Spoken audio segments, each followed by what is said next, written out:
Hey guys, this morning I'm going to make some connections between the 1800s and the 1900s because I think sometimes in the 2000s we forget that time is actually a lot more compressed than we might realize. We're going to talk briefly about the early years of a major titan of industry. I'm pretty sure you've all heard of John D. Rockefeller. He's known as the richest man ever to have lived when you adjust for inflation. He was born in New York in 1839. His parents were Eliza and William Rockefeller. He was the couple's second child, but their first son. What did the 1830s look like in the United States? Well, we had an agrarian economy predominantly, though we had nascent industrialization going on in some states. You had slavery as an institution alive and well in the South, but at the same time, you had just had the Second Great Awakening at its peak. This was a period of religious revivalism in which many Americans began to push for social changes. John D. Rockefeller was born to a mother who took religion extremely seriously. She was devout in every way. However, his father, William Avery Rockefeller, was nicknamed Devil Bill. Devil Bill was not a devout man. In fact, when Eliza Rockefeller got to her first house with her husband, he moved in another lady that he called his housekeeper, who got pregnant in conjunction with poor Eliza, until this maid had two children, two sisters to John D. John D. Rockefeller's father was a con artist. He used to go out on the road and disappear for months at a time, selling magic elixirs that could cure cancer and other such whatnot. Anything that he could do to earn a buck. And he was actually pretty good at it. Even so, this meant that John D. Rockefeller had a very unstable childhood. There was little on which the family who was left at home could rely, and they had to scrabble really to make ends meet. John D. helped his mother keep charge of the budget. He was the man of the house, so to speak, because he was, again, the oldest son. I won't say that Rockefeller was poor, because Devil Bill did come home and he did pay off debts, but there was a great deal of uncertainty whenever the dad would disappear. This caused shame for John D. Rockefeller later on in life, and he tried to foster a mythology that presented a more conventional upbringing than he actually had. You should understand, John D. Rockefeller did not have a luxurious childhood, and he had to engage in hard labor just like anyone else. What I will say is there was a point when he was able to, as a young man, really what I would say was a boy, a young teenager, take some money that he had saved and loan it to a farmer. This farmer returned that loan with interest. And at that point, John D. Rockefeller had a revelation. He said, I am never going to be a slave to money. Money is going to be my slave. And oh my word, he lived by that dictum. He didn't have any great help though. He was hampered by his father's reputation. He went to school with less money than a lot of other people had.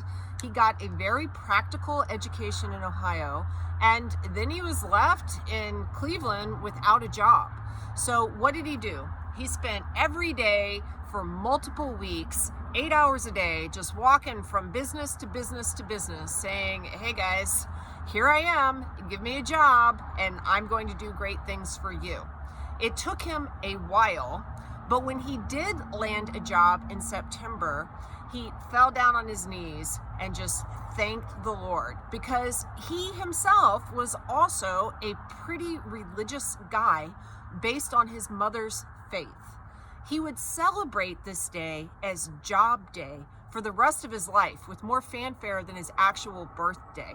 This was the beginning of his professional career, and he was just a lowly bookkeeper. Of course, John D. Rockefeller is going to eventually be at the head of Standard Oil, which will dominate in the Gilded Age and well into the 20th century. That will make his fortune. That will change how energy is used in the United States. That will help build this country as a capitalist powerhouse. The Industrial Revolution is really what makes the U.S. so wealthy. Today, what I care about is not John D. Rockefeller at the helm of American enterprise. What I care about is the young man in the 1850s who was looking around the country and deciding that in the South, slavery was not a just institution. We know this because he wrote about freedom in school. We also know this because Rockefeller married a woman named Laura Spelman in the early 1860s. And Laura Spelman came from a family of abolitionists. While I have said in the past in my class that the Underground Railroad was predominantly maintained by free blacks, not by whites, this white family was actually engaged with this institution. Sojourner Truth spent some time in the Spelman household. If you've ever heard of Spelman College, this is an institution that was founded in Laura Spelman's honor by John D. Rockefeller. It was funded to allow Black women to attain higher education. For John D. Rockefeller, giving was a part of his religious creed. And long before he was rich, he was giving to charities and good causes. For example, he helped a free Black man buy his wife out of slavery, something that did sometimes occur in the Antebellum era. John D. Rockefeller will be a Republican because he wants to free the slaves. However, when the Civil War breaks out, he will not be a soldier. He was in his early 20s. By this point, he was making money, real money. He will pay someone to serve in his stead. The ability to pay someone to take over your service during the Civil War will definitely cause resentment, class resentment. That said, John D. Rockefeller's younger brother, Frank, did serve as a soldier fighting for the Union. John D. Rockefeller paid for all of Frank's equipment. He bought him his uniform and the guns that he needed.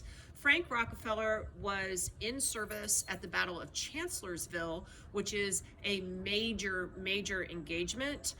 Confederate General Stonewall Jackson dies there, which was a major blow to Robert E. Lee. And we'll talk about those sorts of things elsewhere.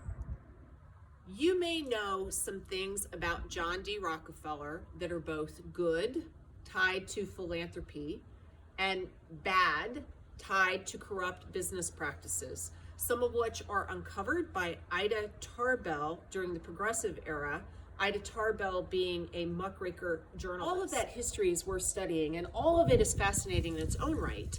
What I'm really just trying to impress upon you here is that John D. Rockefeller, this guy that you have probably heard of in some capacity all your life, was around and walking and thinking and being formed in the antebellum era. Imagine John D. Rockefeller sitting down as a young man in a pub. Well, actually not a pub, because he was part of the temperance movement. He did not believe in that demon drink. Maybe in a coffee house, or maybe walking with his business partner, Henry Flagler, and talking about the issues of the day that split the country apart, talking about why money is a way to freedom, why no one should have to have their labor stolen from them via an institution like slavery, why the country could not stay together as long as this institution was tolerated. You can think about how the Second Great Awakening put its fingerprints all over his mother, who then put her fingerprints all over him. His belief in the Protestant work ethic, which was definitely a part of his ethos, to his ideas about the current political debates that were going on while he was building his empire.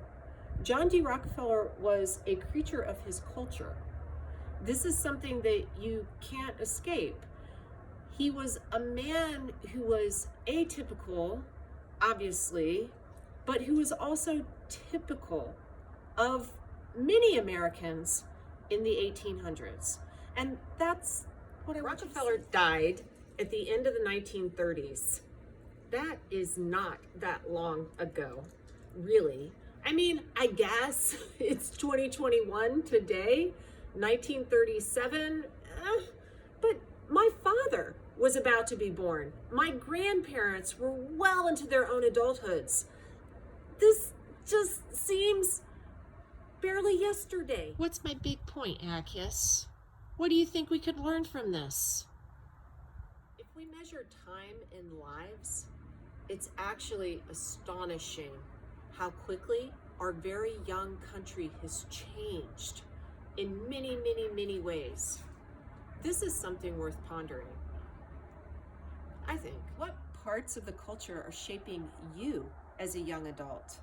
And what do you think the country is going to look like 100 years after your death? Maybe I should ask Elon Musk this question. Bye.